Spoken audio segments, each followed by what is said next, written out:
Hi hello నమస్తే welcome to A6 వెలుగు. లైఫ్ని లైట్ తీసుకోగురు. ఈరోజు మన టాపిక్ ఫ్రెండ్స్. అసలు నాకు ఇది అర్థం కాని విషయం. ఎవరితో అయినా ఫ్రెండ్లీగా ఉండొచ్చు, తప్పులేదు, కానీ ఫ్రెండ్షిప్ చేయకూడదు. మధ్యలోకి తీసుకెళ్ళి ముంచేస్తారు. ఎందుకంటే చిన్నప్పుడు మన పేరెంట్స్ మనల్ని స్కూల్కి పంపిస్తారు చదువుకోమని. అలానే చాలామంది పేరెంట్స్ వాళ్ళని స్కూల్కి పంపిస్తారు చదువుకోమని. అక్కడికి వెళ్తాం, మనం ఫస్ట్ బెంచ్లో కూర్చోలేక వెనక బెంచ్లో కూర్చుంటాం. మనలాంటి వాడు ఇంకోటి వెనక్కి కూర్చుంటాడు. వాడితో మాట్లాడుతూ ఈ నా ఫ్రెండ్ అంటాం. యాక్చువల్గా వాడి ఫ్రెండ్ కాదు, క్లాస్మేట్. అక్కడి నుంచి అయిపోయిన తర్వాత కాలేజ్కి వెళ్తాం. మన కాలేజీలో క్లాసులన్నీ బోర్ కొట్టి గాలి తిరుగుదామని బయటకు వస్తే మనలానే ఇంకోటి ఎవడో బయటకు వచ్చి ఉంటాడు. సర్లే టైంపాస్ కానీ ఆడితో పాటు తిరిగితే అండ్ మనం ఫ్రెండ్ అంటాం. ఆడు ఫ్రెండ్ కాదు, కాలేజ్ మేట్. దాని తర్వాత ఉద్యోగానికి వెళ్తాం.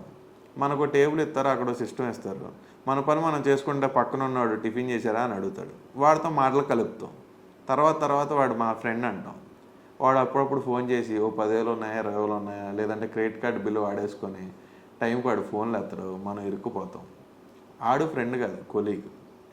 అసలు ఈ ఫ్రెండ్స్ అనేవాళ్ళే లేరనేది నా ఉద్దేశం. ఎందుకంటే ప్రతి ప్లేస్లో మనం అక్కడికి వెళ్తున్నాం, మనకు బోర్ కొట్టి ఇంకోటితో మాట్లాడుతున్నాం అండ్ మన ఫ్రెండ్ అంటున్నాం. ఫ్రెండ్ కోసం ప్రాణం ఇచ్చేస్తా అంటారు. ఈ రోజుల్లో ప్రాణం ఇచ్చేంత ఫ్రెండ్స్ లేరు, కానీ ఈ రోజుల్లో ఫ్రెండ్షిప్ అనేది ఇలా ఉంది. కాబట్టి అందరితో ఫ్రెండ్లీగా ఉండండి, తప్పులేదు. కాకపోతే ఫ్రెండ్షిప్ చేయమాకండి, సముద్రం మధ్యలోకి తీసుకెళ్ళి ముంచేస్తారు.